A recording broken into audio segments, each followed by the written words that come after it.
¿Qué nos dice el artículo 23? El trabajo en sus diversas modalidades es objeto de atención prioritaria del Estado, el cual protege especialmente a la madre, al menor de edad y al impedido que trabajan. ¿Qué nos dice también el artículo 26, inciso 1 y 2? El artículo 26 dice: en la relación laboral se respetan los siguientes principios. El inciso 1 dice: igualdad de oportunidades sin discriminación.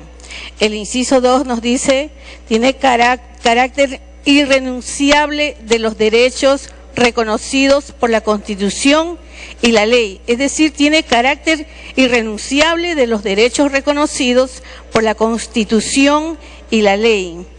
¿Qué nos dice en este caso el artículo 27? El artículo 27 de la Constitución nos dice: la ley otorga al trabajador adecuada protección contra el despido arbitrario. Eso nos dice el artículo 27. El artículo 28 nos dice: el Estado reconoce los derechos de sindicación, negociación colectiva y huelga. Cautela su ejercicio democrático. Dice, ¿en qué sentido? 1. Garantiza la libertad sindical. 2. Fomenta la negociación colectiva y promueve formas de solución pacífica de los conflictos laborales. La convención colectiva tiene fuerza vinculante en el ámbito de lo concertado. Y 3. Regula el derecho de huelga para que se ejerza en armonía con el interés social. Señala sus excepciones y limitaciones. Y tenemos el artículo 42, conforme también se ha sustentado en este hemiciclo. Artículo 42, se reconocen los derechos de sindicación y huelga de los servidores públicos. No están comprendidos los funcionarios del Estado con poder de decisión y los que desempeñan cargos de confianza o de dirección, así como los miembros de las Fuerzas Armadas y de la Policía Nacional. Y en este sentido, señor presidente, tenemos algo importante en el artículo 2, inciso 24A, el artículo 2, inciso 24A, tenemos algo importante que dice: nadie está obligado a hacer lo que la ley no manda, ni impedido de hacer lo que ella no prohíbe. Y por último, señor presidente, el artículo 51 nos dice,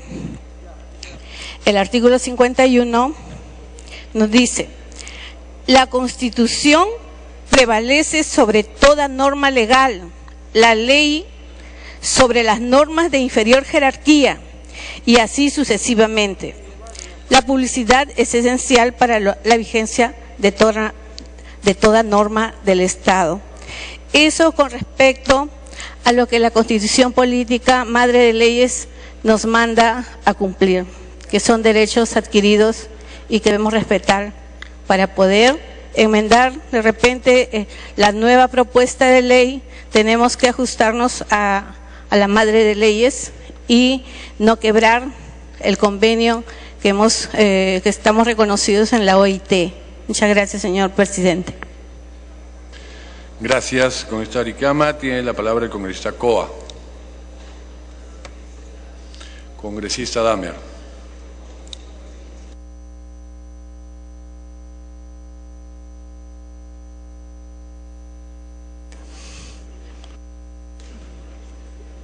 Este proyecto de ley que está siendo tan debatido y que ha generado una intensa movilización ciudadana, tira a pensar que se tratara de un tema exclusivamente laboral, del régimen laboral, de los aspectos de reclamaciones de salarios, de desempeño, de horarios de trabajo, cuando esos aspectos laborales están incluidos en una problemática más general, que es el fundamento de esta ley, y es que tiene que ser reformado el Estado en su carrera pública para que el Estado se ponga al servicio del ciudadano. El Estado actual es un Estado patrimonialista, ineficiente, contrario a los intereses de los bienes públicos que el ciudadano reclama. En los últimos años los últimos 20, 30 años, poco más, el Perú ha crecido en una masa ciudadana que exige derechos. Y esos derechos que ha conquistado se encuentran con un Estado secuestrado, indolente a su reclamo de bienes públicos e ineficiente en la atención de sus servicios fundamentales. Por eso, el sentido fundamental de esta ley, por la cual debe enfrentarse su debate, es la necesidad de modificar el Estado para que esté al servicio del ciudadano. Y la carrera pública es parte de eso, y es parte fundamental. En el debate se ha podido apreciar que el primer dictamen que trajo el Poder Ejecutivo era un dictamen donde esta problemática ciertamente se trataba de la peor de las formas, desde el punto de vista de afirmar el patrimonialismo privado del Estado, de afirmar la precariedad del régimen laboral y de generar una situación de entrampamiento en el propio Estado, al establecer un régimen especial, singular, de supuestamente privilegios y condenar al resto de la administración pública a un régimen sin derechos, en el cual se le condenaba a los trabajadores de la administración pública a la muerte civil. Luego, producto del debate, tanto la Comisión de Presupuesto como la Comisión de Trabajo han ido modificando e incorporando asuntos, incorporando aspectos, mejorando determinados aspectos de sus propuestas de políticas públicas.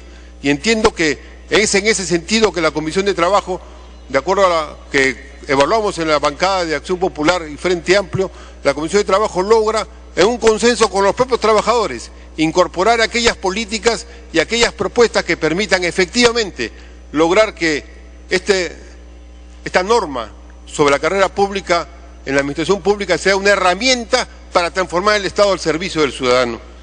Y es por ello que es bueno remarcar algunos aspectos para apreciar adecuadamente la importancia de lo que estamos debatiendo como ley que ojalá pudiera ser aprobada por el Congreso. En primer lugar, la herramienta clave es la herramienta de la carrera meritocrática. Esto es, que el trabajador del Estado, que ingresa al Estado como carrera, tiene una carrera de base a partir de la cual, sobre la base de sus derechos fundamentales, va perfeccionándose, va trabajando su propia formación facilitada y promovida por el Estado, va mejorando la calidad del servicio público y va atendiendo mejor a los ciudadanos y va trabajando junto con los ciudadanos esa reforma del Estado.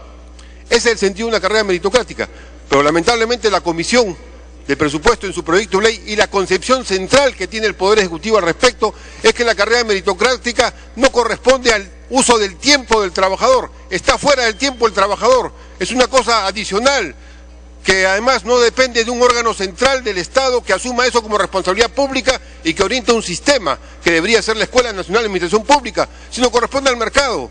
Y en el mercado se venden títulos y se dan servicios que no forman a nadie, que no capacitan a nadie. Eso es lo que existe actualmente.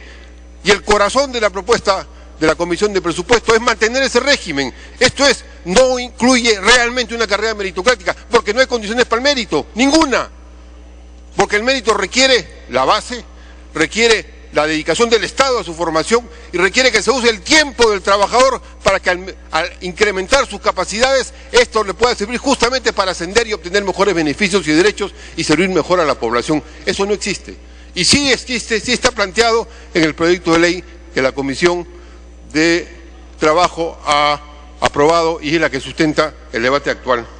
También es bueno decirlo que el proyecto de ley que desarrolla la Comisión de Presupuesto mantiene uno de los rasgos más perniciosos del Estado actual, que es esa mezcla entre patrimonialismo y clientelismo, en el cual el Estado está basado en el papel sellado y el trámite. El papel sellado y el trámite es la organización fundamental del Estado para ese proyecto de la Comisión de Presupuesto y para el proyecto y la concepción que tiene el Poder Ejecutivo sobre este tema.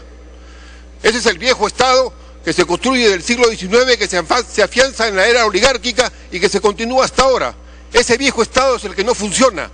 Y ese viejo Estado es el que no se modifica con estos proyectos de ley que trae el Poder Ejecutivo o que mantiene la Comisión de Presupuesto, en lo cual lo que se entiende es la política de corto plazo presupuestal para determinar metas parciales, para establecer determinados organismos. Y lo que se busca es generar un gran sistema de precarización del empleo público para que supuestamente haya algunas islas de modernidad, para que la plata que tenga el Estado la dedique a incorporar algunos métodos de supuesta modernidad en ciertas áreas del Estado. Y para eso buscan crear un régimen especial.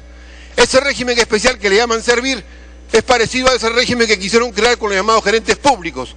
donde formaban un gerente que lo metían en un gobierno regional o en un municipio o en una empresa pública, y ese gerente ganaba 5 veces más que los otros gerentes, y esa formación individual rompía el esquema institucional, no para mejorarlo, sino para entramparlo.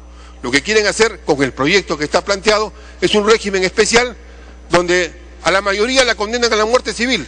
No puede tener ascenso, no puede mejorar, se queda ahí en los regímenes que consideran transitorios, pero que realmente son permanentes, se quedan ahí. Sí, ¿y se quedan para qué? Para vivir de las peores de las deformaciones del Estado, que es el patrimonialismo, esto es considerar la función pública como un beneficio privado, y el clientelismo, ver que se obtiene aquellas famosas aceitadas que permiten que algunos todavía estén en la cárcel y otros estén dando vueltas por ahí. Eso es el régimen que se quiere mantener cuando se hace un régimen especial de privilegios en contra del resto de la administración pública, a la cual se le quiere condenar a la muerte civil sin aumentos ahí en la congeladora.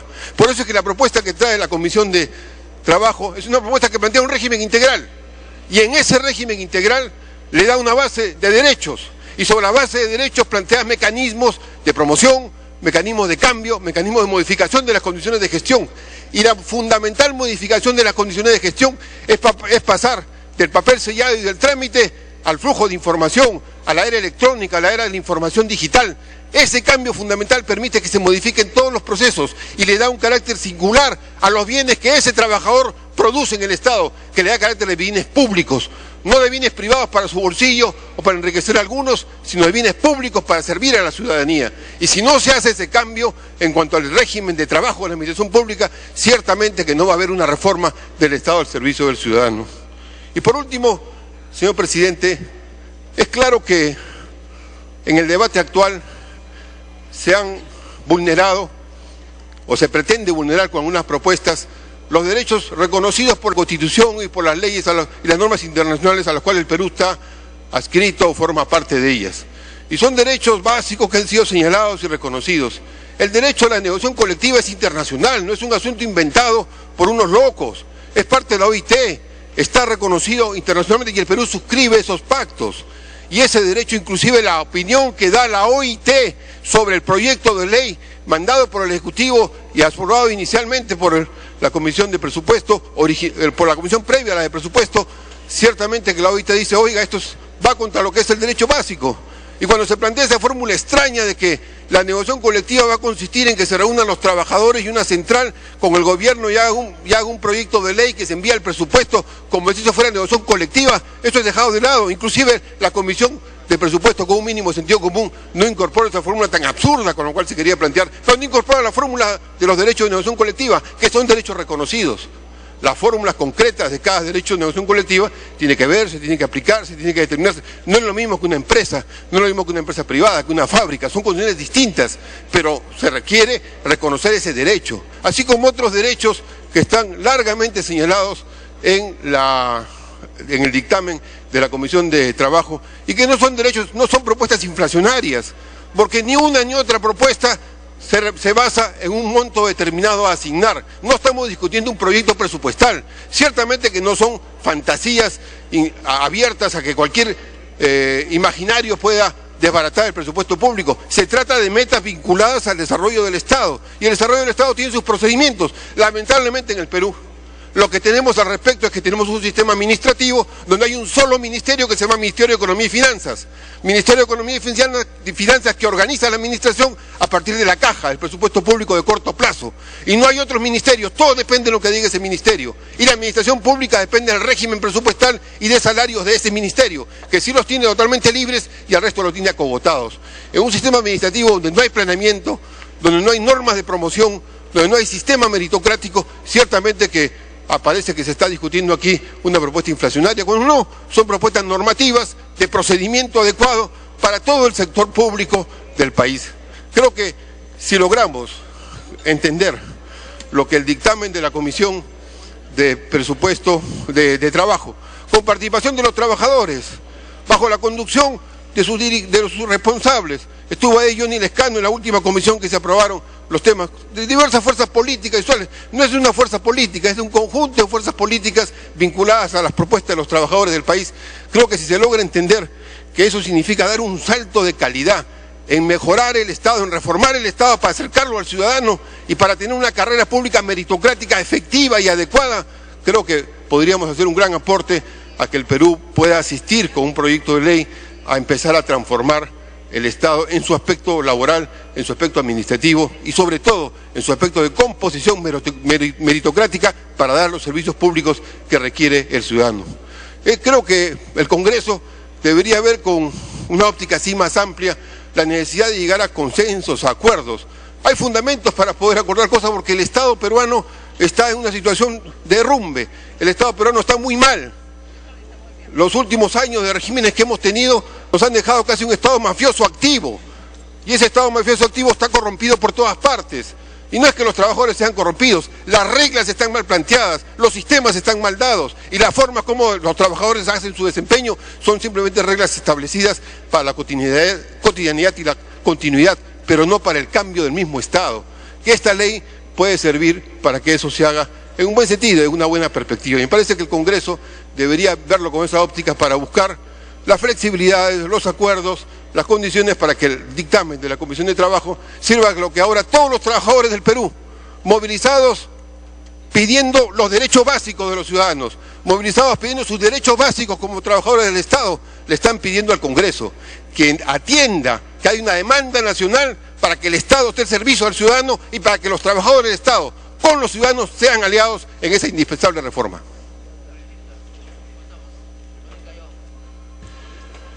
Gracias. Congresista Damer, tiene la palabra el congresista Valle.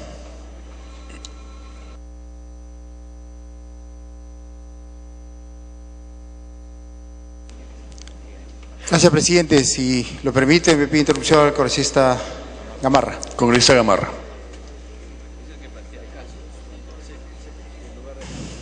Gracias, señor presidente.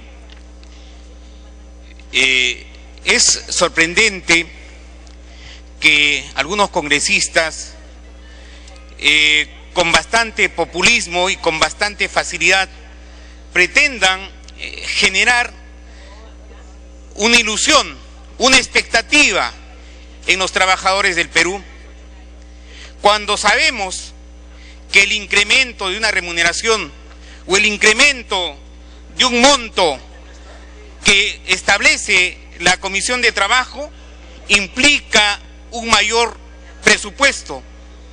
Y este presupuesto, señor presidente, sale del bolsillo de los peruanos, sale del impuesto que pagamos todos los peruanos. Y no podemos atender íntegramente la demanda cuando, digamos, estamos pecando de populismo. Por ejemplo, señor presidente, se ha dicho que la CTS sería retroactiva. Eso es populismo, señor presidente, a sabiendas que la ley rige para adelante, señor presidente, a partir de su publicación.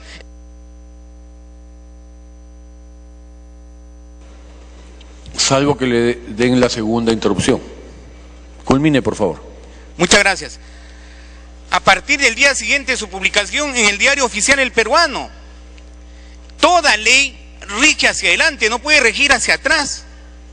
Y yo creo que hay que actuar con mucha responsabilidad, señor presidente, y no generar una expectativa, no generar una ilusión. No hay que pecar de populista, señor presidente. Hay que actuar con responsabilidad, porque lo que estamos haciendo en este momento es hablar de un dinero que corresponde a todos los peruanos. No solamente corresponde a un grupo o a un sector, corresponde a todos los peruanos. ¿Y cómo se financia la caja fiscal, señor presidente? Con los impuestos que pagamos todos. Y haríamos muy mal, señor presidente, en simplemente pecar de populistas y hacer todo lo que la oposición nos dice. Así estaríamos actuando irresponsablemente y podríamos en el tiempo generar todo un proceso inflacionario y haríamos que la economía y el crecimiento que en estos momentos se está produciendo caiga, señor presidente. ¿O es que hay algunos congresistas que quieren generar la quiebra de este país?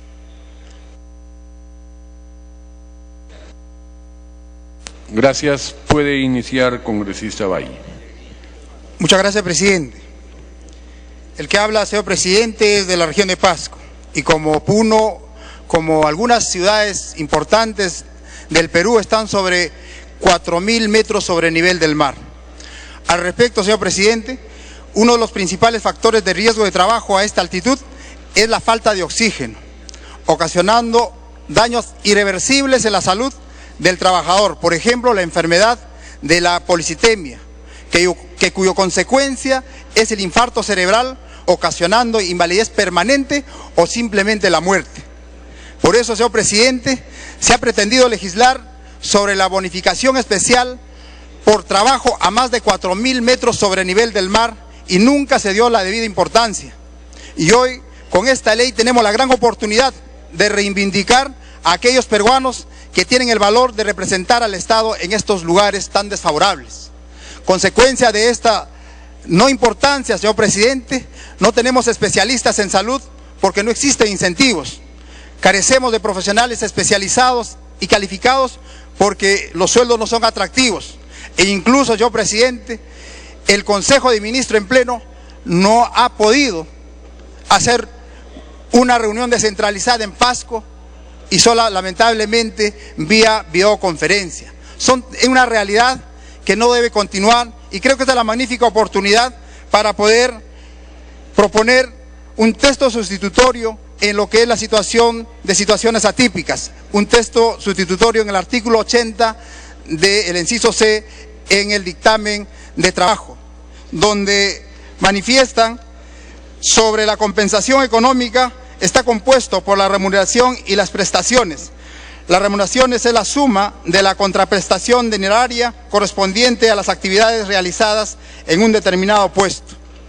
Las remuneraciones, a su vez, se componen de la valorización A, principal, B, ajustada, C, priorizada. Al respecto de este inciso, señor presidente, se pretende en este caso nuestra propuesta de modificar el inciso de priorizada, correspondiente a las actividades realizadas en un puesto que conlleva condiciones atípicas para su desempeño, tales como condiciones de accesibilidad geográfica, que la contempla ya, altitud mayor a 4.000 metros sobre el nivel del mar, riesgo de vida, riesgo legal o servicios efectivos en el extranjero.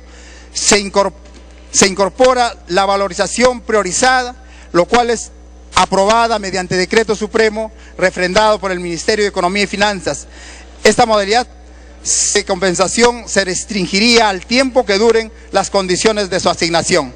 Este mismo artículo, señor presidente, en la propuesta del dictamen de presupuesto está en el 31, inciso 31.1, del cual fuera sea que se apruebe o sea un texto único que se vaya a aprobar, sea considerada en situaciones atípicas la condición de altura a más de 4.000 metros sobre el nivel del mar. Muchas gracias, presidente. Gracias, congresista Valle. Tiene la palabra el congresista Acuña.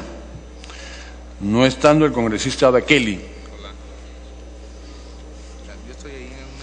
Congresista Carrillo.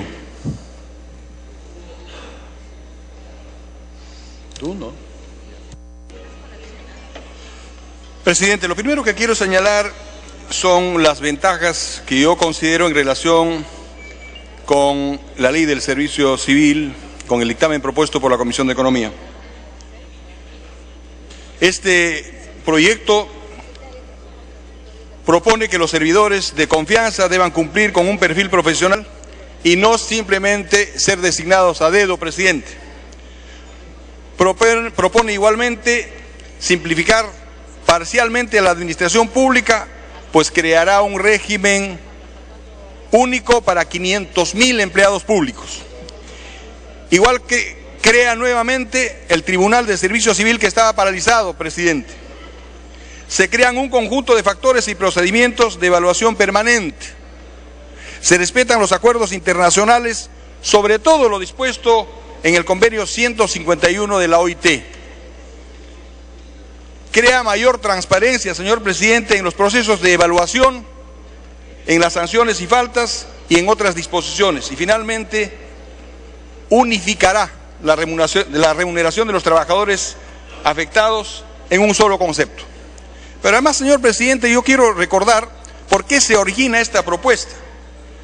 Hagamos un poco de memoria y cantemos un poco, recordemos un poco la vieja canción que dice cómo cambian los tiempos, para no mencionar una ya trillada, un poema ya trillado, que lo han mencionado como 4 o 5 congresistas hace unos días, y que nos dice cómo cambias pelona. Ya lo habían señalado. Yo voy a decir cómo cambian los tiempos.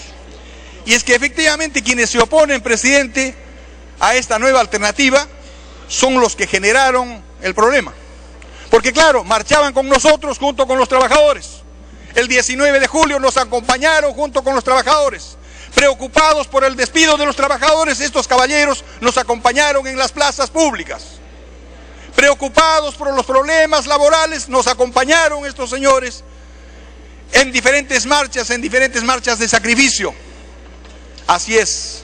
Y ahora entonces, que se ha propuesto resolver el problema después de que alguien se pusiera de mal humor un día de 1992 y eliminara el sistema de administración pública que tenían los gobiernos regionales y creara los denominados CETARES, que eran entidades para detener el proceso de descentralización y por tanto para detener el proceso de gestión del Estado.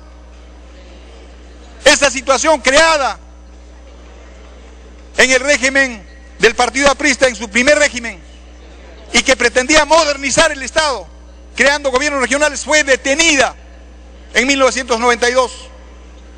Y entonces se generaron, por supuesto, los CETARES, no para facilitar el proceso de gestión, sino para detener el proceso de descentralización.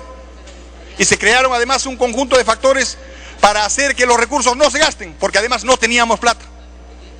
Y ahora que nos proponemos entonces modernizar el Estado, porque se reclama también a los presidentes regionales que no tienen sistemas administrativos, se les dice están devolviendo plata porque no saben gastar. Claro que están devolviendo porque sus instrumentos, sus equipos, sus profesionales no son los más adecuados. No pueden gestionar adecuadamente los recursos y por tanto se ven obligados a devolver. Este proyecto pretende resolver ese tema. Este proyecto pretende modernizar el Estado. Pretende hacer que el conjunto de la sociedad peruana, señor presidente, tenga servicios eficientes que ahora no los tenemos. Y por supuesto, así como nos hemos olvidado de ese momento, también hay algunos congresistas, algunos amigos que tienen el sentido eficiente de la ubicuidad. Resulta que ahora, emulando al fantasma de la tele, están en todos los escenarios donde hay problema. Se aparecen en cada escenario. Si se murió el caballito, están con el caballito. Si se escapan de algún establecimiento penitenciario, están junto con el alcaide, preocupados por este tema. Y por supuesto, ya deben estar gestionando o ya deben haber hecho en estos momentos una conferencia de prensa junto con los trabajadores o con los líderes de los trabajadores. Y en realidad lo que hay es un sentido de oportunismo, no es ubicuidad, es oportunismo político. El pretender decir que este proyecto de ley no se preocupa de los trabajadores, sí se preocupa, señor, pero se preocupa también del conjunto de la sociedad peruana, del conjunto de los huachas, que vamos a la administración pública y no recibimos atención, recibimos espaldarazos. Ese es el sentido de este proyecto, señor presidente. Gracias, congresista Salazar.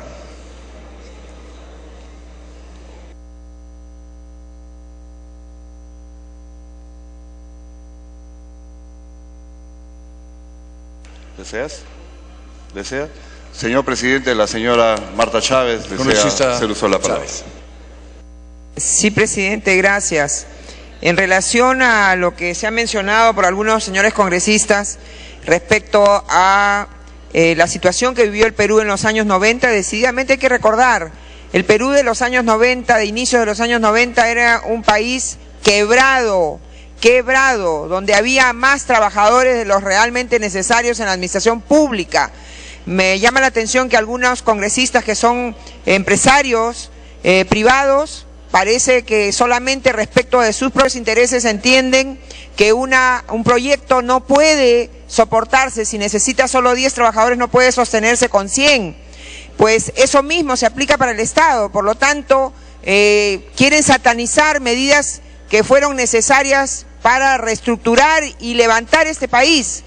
No somos nosotros, señor presidente, los que señalan que en el Perú, gracias a las reformas de los años 90, que involucró lamentablemente tener que cesar a trabajadores excedentes del sector público. La segunda interrupción a la congresista Chávez. Fue necesario para salvar al país y se produjo lo que analistas reconocen como la revolución del capital en el Perú, es decir, el acceso del capital a personas que antes lo tenían negado. Ese es el legado del fujimorismo, señor presidente, y las reformas que se hicieron en los años 90. Ahora, sí quiero señalar que en el proyecto de dictamen de la Comisión de Presupuesto se reducen de beneficios de los trabajadores que actualmente gozan los trabajadores, innecesariamente porque tenemos una situación económica que permitiría más bien, como he señalado reiteradamente, alzar los beneficios y no bajarlos, señor presidente. Gracias, congresista Salazar.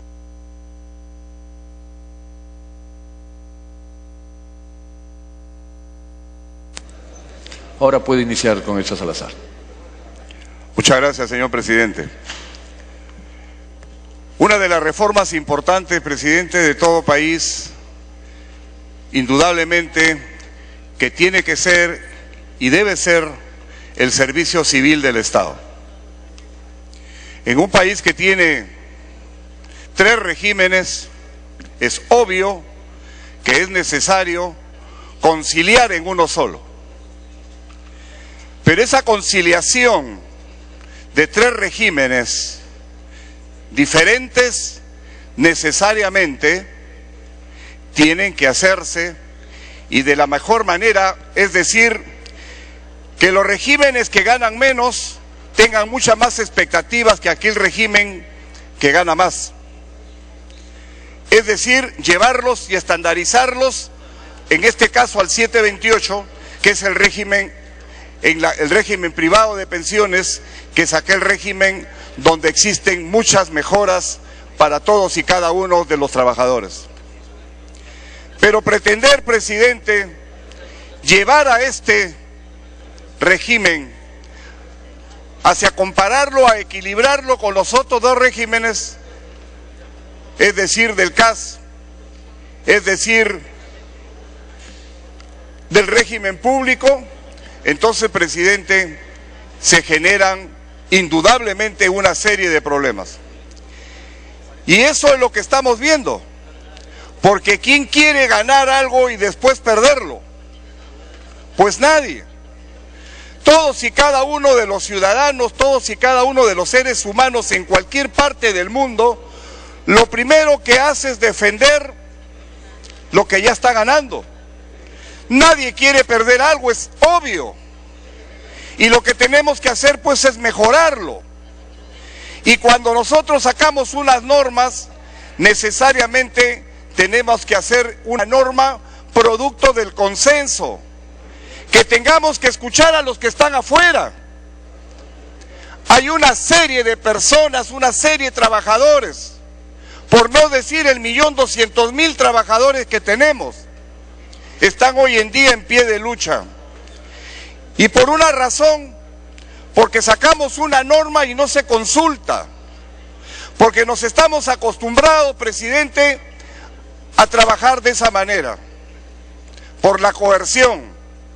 Si nosotros trabajamos y escuchándolos a ellos, seguramente nos van a entender cuáles son los alcances de la reforma, cuáles son las ventajas, cuáles son las desventajas, y van a entender. Pero así, coercitivamente, pretender pensar de que no puedan haber problemas, sí van a haber problemas, y créanme, hoy en día en la libertad, en estos momentos, los trabajadores están bloqueando carreteras, que no lo deberían hacer porque es un delito, pero cada uno pues cuida lo que le pertenece y es algo normal y natural. Es algo normal de que las instituciones conformadas por los trabajadores estos trabajadores siempre aspiren a tener algo más, porque ya tienen una calidad de vida, porque ya han ajustado sus presupuestos, los han ajustado a los ingresos que ellos tienen. Y pretender pensar mañana, no, ya no vas a ganar el 100%, sino el 50%, es, presidente, donde se viene generando. Y eso hay que tener cuidado.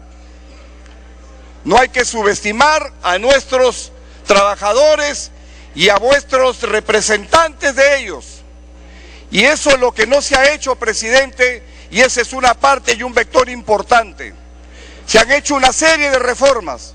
Por ejemplo, en el tema policial, hay una serie de problemas con relación a los sueldos del personal en retiro y que está generando una serie de problemas también con los que están en actividad, porque no se ha escuchado, porque no se trabajó la norma con los que están trabajando al interior de estas organizaciones. Y ese es un tema importante que hay que hacerlo. Hay que tocar las puertas, hay que hacer consensos, y la democracia consiste en eso. La democracia no consiste en cerrar la puerta y decir no me interesa. Tenemos la mayoría en el Congreso y lo vamos a aprobar sí o sí, contra la voluntad muchas veces de todos estos trabajadores y que al fin y al cabo generen una serie de problemas.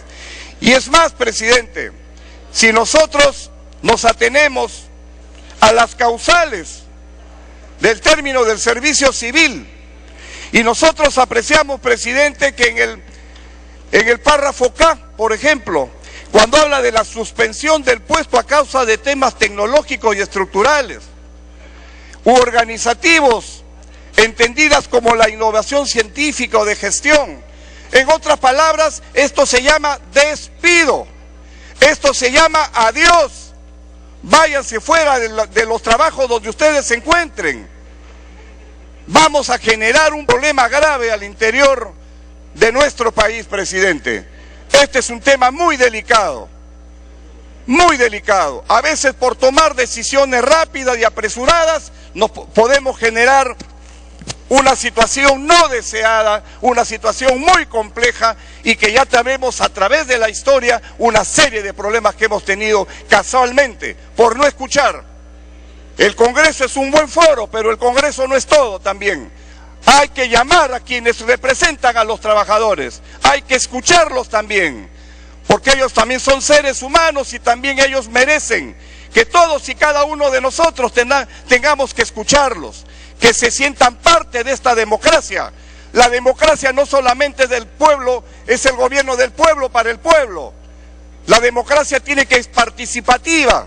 La democracia, el pueblo tiene que sentirlo, que sus autoridades los escuchan, que no solamente se escuchan, se encierran y al fin y al cabo por una mayoría podemos dar un paso en falso y podemos generar problemas, presidente. Considero, presidente, que esta norma, créanme, es importante que tenga que dársele un espacio. Hay que madurar las normas para que las normas puedan servir para nuestros pueblos. No tomemos las cosas, presidente, de la manera más rápida porque tenemos un plan que hacer. Si nosotros nos atenemos a lo que el señor presidente ha dicho cuando ha hablado a un medio español, al diario,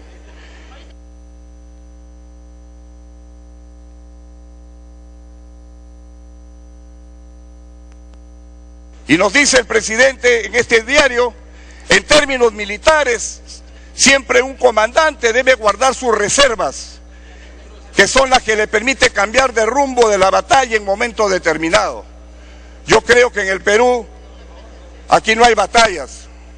Aquí en el Perú lo que nosotros tenemos son trabajadores, presidente, y que requieren ser escuchados. Trabajadores que requieren necesariamente que se les escuche para poder enrumbar las cosas de la mejor manera. Caso contrario, presidente, podemos tener problemas y eso es lo que hay que evitarlo.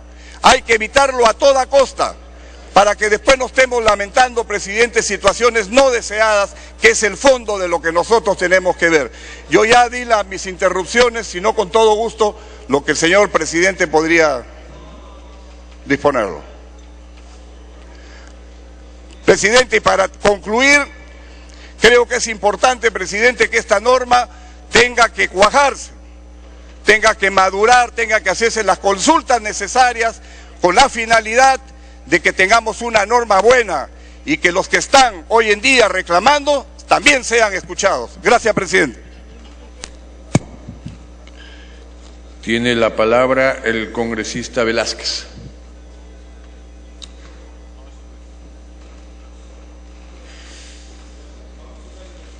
Intercambian, ok, con esa mula. Presidente,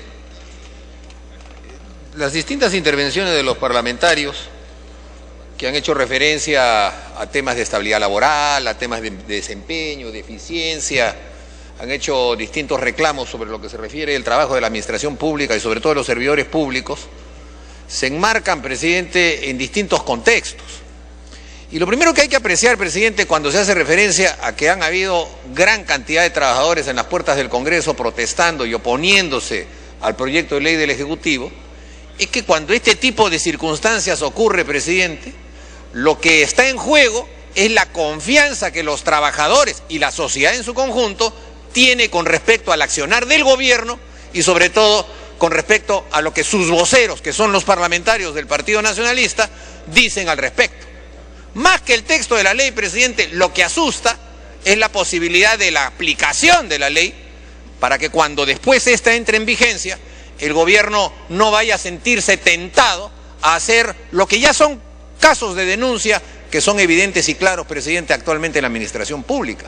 Porque qué raro que los colegas discursantes del oficialismo empiecen a hablar de la eficiencia del Estado, empiecen a hablar de la meritocracia y, por ejemplo, haya denuncias como que en el actual Congreso, en el último año, o incluso para ser más democráticos, en los últimos 2 años, ha habido un ingreso de más de 400 personas nuevas que nadie sabe en qué concurso participaron.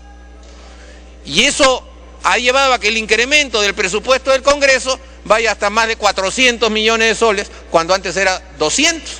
Entonces, cuando vemos además que ese mismo tipo de denuncias recogen los medios de comunicación en otras reparticiones públicas y se ve que hay un incremento sustantivo, yo no sé si de militantes o no, yo no sé si es copamiento o no, pero evidentemente de personas que se han incorporado a la administración pública en el último tiempo con sueldos superiores a los que señala la propia ley, en virtud de que este gobierno emitió también un decreto de urgencia, el famoso 051, por el cual se exceptuaba a un número desconocido de trabajadores de los límites que establece la ley en materia de sueldos y salarios. ¿Cómo no va a haber desconfianza de los sindicatos y de los trabajadores y la comunidad nacional con respecto a lo que se vaya a aplicar en esto, presidente?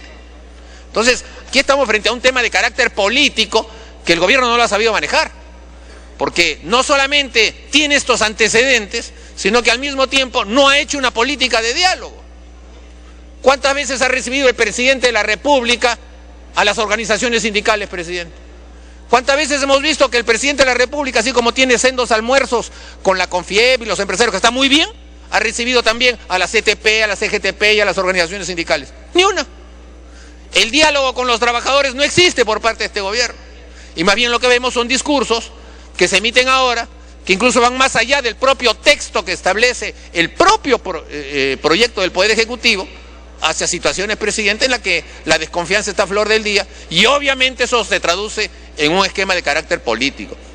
No nos extrañemos entonces si por querer persistir en la dación de un proyecto de ley que le va a permitir al gobierno manejar diversas llaves que le posibiliten despedir a un número grande de personas y al mismo tiempo disfrazar el ingreso de otras, suponga una movilización general de todos los trabajadores, presidente, en contra del gobierno. Y que esto se genere como consecuencia de una desestabilización política que evidentemente será culpa del actual gobierno por su falta de capacidad de diálogo y por querer imponer una ley que puede tener conceptos importantes, pero que no han sido dialogados. Yo no escuchaba a ninguna central sindical oponerse a la meritocracia. Yo no he escuchado a ninguna central sindical oponerse a la capacitación. Yo no he escuchado a ninguna central sindical reclamar estabilidad absoluta. A ninguna. En el Perú, presidente, es un mito lo de la estabilidad absoluta. Nunca ha existido estabilidad absoluta. En el Perú siempre ha sido posible despedir por causal, siempre. Si en algún momento era difícil probarlo, porque se establecía de que la carga de la prueba la tenía el empleador, tanto público como privado, perfecto. Pero siempre han habido causales de despido. Y los trabajadores nunca se han sentido dueños de un patrimonio que no les correspondía, como si fuesen enquistados en un puesto de trabajo, porque sabían que existía eso. Hasta en las épocas, presidente, de la ley 18471, la famosa ley de estabilidad laboral que se dio en la época del gobierno del general Velasco, no había estabilidad absoluta. O sea, y ahora que escucho a algunos parlamentarios que supuestamente pertenecen a un partido que se llama nacionalista, izquierdista, revolucionario, hablar de que se quiere aquí introducir la estabilidad laboral absoluta por parte del proyecto que está aprobado por la Comisión de Trabajo, me parece, presidente, una sorpresa mayúscula y sobre todo pues casi una claudicación con respecto a lo que pueden ser esos principios. Ahí en los proyectos, presidente, hay bastantes puntos de coincidencia, hay algunas confusiones. Hay que tomar en cuenta que la Constitución, presidente, en el artículo 40 habla de funcionarios públicos como un concepto general de todas las personas que trabajan en la administración pública. Y sin embargo el proyecto de ley, ambos proyectos de ley, establecen que funcionarios públicos son solamente aquellos que son designados o elegidos. Los demás ya no son funcionarios públicos, son o directivos públicos o servidores de carrera o servidores de confianza. No están establecidos esos conceptos en la Constitución, presidente. Y si la Constitución habla de funcionarios públicos, alguien podría decir, no sobran, presidente, los que sean demasiado inteligentes dentro de las operaciones del derecho, e interpretar que funcionario público de la Constitución se refiere solamente a los funcionarios electos que habla de esta ley. La terminología está mal aplicada, sobre todo si además, presidente, se establece que hay funcionarios por designación a tiempo regulado y por designación libre e indeterminada, y funcionarios por elección. Estas cosas, presidente, tienen que ser vistas desde un punto de vista político. Y yo creo que tanto el presidente de la Comisión de Trabajo como el presidente de la Comisión de Presupuesto están en condiciones para poder analizar políticamente las cosas. Yo entiendo que existen puntos distintos y entiendo además de que hay una visión de la incorporación al trabajo de la administración pública que es disociada entre ambos proyectos. Pero existen amplios puntos de coincidencia, hay que ser reales. O sea, por lo menos yo diría que un 70-80% de estos conceptos están vertidos en ambos proyectos. Y creo que eso debe pasar por el hecho de que ambos presidentes de comisión sean bastante claros a la hora de recoger lo que es la consecuencia de este debate, y que se pueda pasar después entre ellos a cuarto intermedio y tengan la madurez suficiente de traer un proyecto consensuado, que se puede, presidente, y que en aquellos puntos donde no haya capacidad de consenso se puedan votar por separado, en todo caso.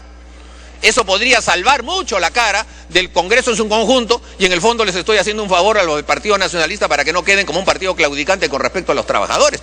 Sobre todo, presidente, si tenemos discursos como uno que dice, por ejemplo, que la negociación colectiva no está recogida en la Constitución y por lo tanto no está garantizada como un derecho por parte de los trabajadores públicos. Eso lo ha dicho, me parece, el congresista Gastañadura, que es presidente de la Comisión de Constitución, presidente. No ha leído el artículo 28, lee solamente el artículo 40.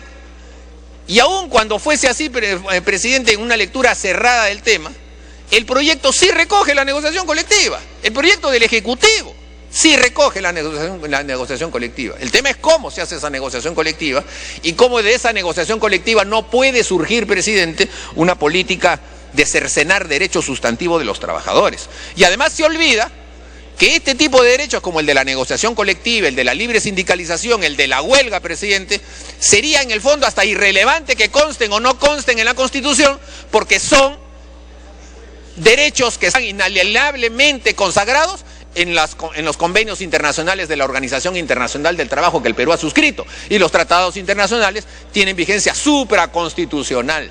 Así que no es relevante para esto incluso el tema constitucional, sino el tema de la supraconstitucionalidad de los acuerdos internacionales que el Perú ha suscrito.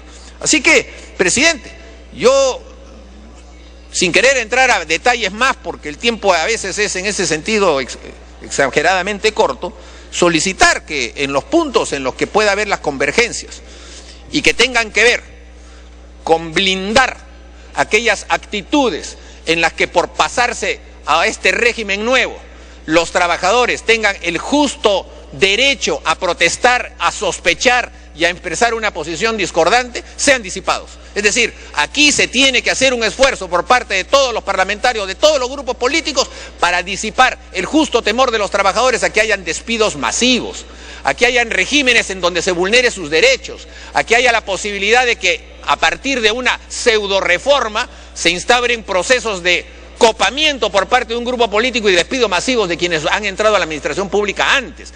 Esa es la verdadera intencionalidad de este proyecto de ley, presidente, que tenemos que disipar. Y esa es la verdadera razón por la cual existe la protesta, la desconfianza política, la falta de diálogo y la falta de cohesión a la hora de presentar los proyectos, presidente. Mi llamado entonces a ambos presidentes de comisión para que establezcan un solo proyecto consensuado que se lo pueda hacer, presidente, y podamos ir a una votación garantizada, que no tenga que ser conquistada de mayoría y a 2 o 3 votos y que pueda generar un mayor problema político, sino que pueda ser la respuesta conjunta, presidente del Parlamento, hacia lo que son los derechos de los trabajadores. Gracias. Muy bien, el congresista Gaisdonede por alusión.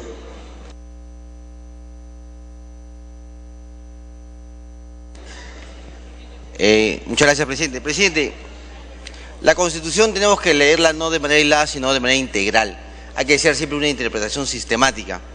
Y justamente, presidente, la Constitución del Estado, cuando regula los derechos de los trabajadores, los separa: derechos de la actividad privada y derechos de los trabajadores del sector público, porque no son iguales, señor presidente.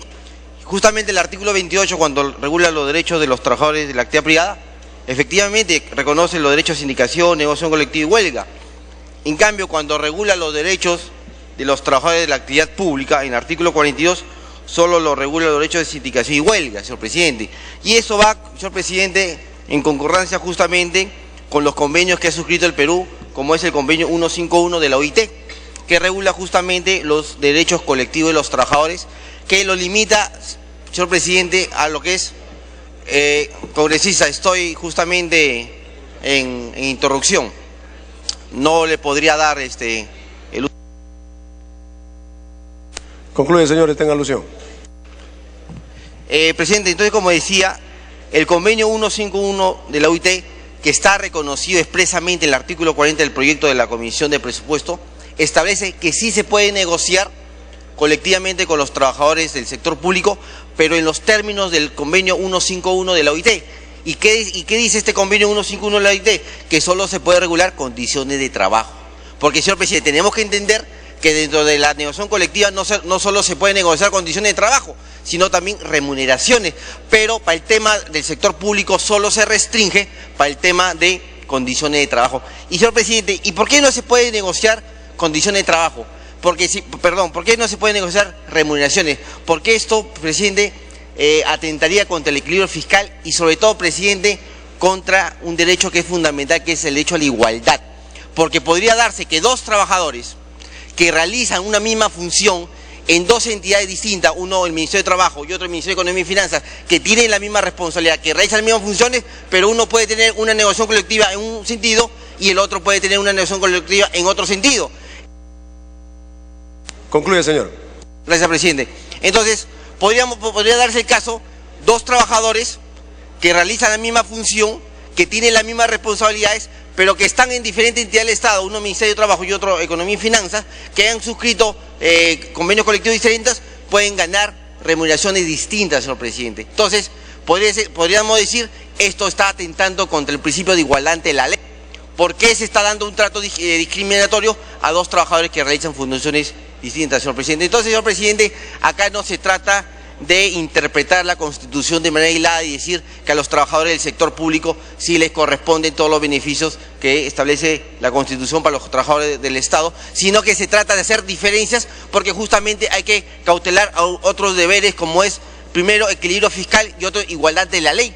Acuérdense, presidente, que el Estado es uno solo. Estamos en un Estado unitario. No porque yo trabajo en una entidad distinta se puede significar que el Estado es diferente. No, el Estado es uno solo, ya sea en sus 3 niveles de gobierno. Gracias, presidente. Muy bien, por alusión se sentía el congresista Eguren, luego el congresista Baquel. Sí, solamente para señalarle, presidente, que es creo que uno de los conceptos más reaccionarios y derechistas que he escuchado en los últimos años, presidente. La verdad es que hace tiempo que no se vertían aquí en el Parlamento ese tipo de restricciones laborales y de separaciones en lo que se refiere a los derechos de los trabajadores. El artículo 28 es un artículo completamente integral y en ninguna parte, presidente, puede establecer restricciones de distinción entre trabajadores, sea su patrón el Estado, sea su patrón un particular. Es verdad que dentro del Estado existen condicionantes adicionales, pero no puede haber restricciones a los derechos sustantivos que están emitidos por la Organización Internacional del Trabajo, presidente. Puede haber condicionantes, pero no restricciones. En segundo lugar, presidente, si el congresista Gastañadú insiste con su concepto de que entonces la negociación colectiva no está consagrada, presidente, que el señor presidente de la comisión entonces recoja su concepto y retire todo ese capítulo de su propio proyecto de ley, presidente. Pero sí está en el proyecto de ley la negociación colectiva.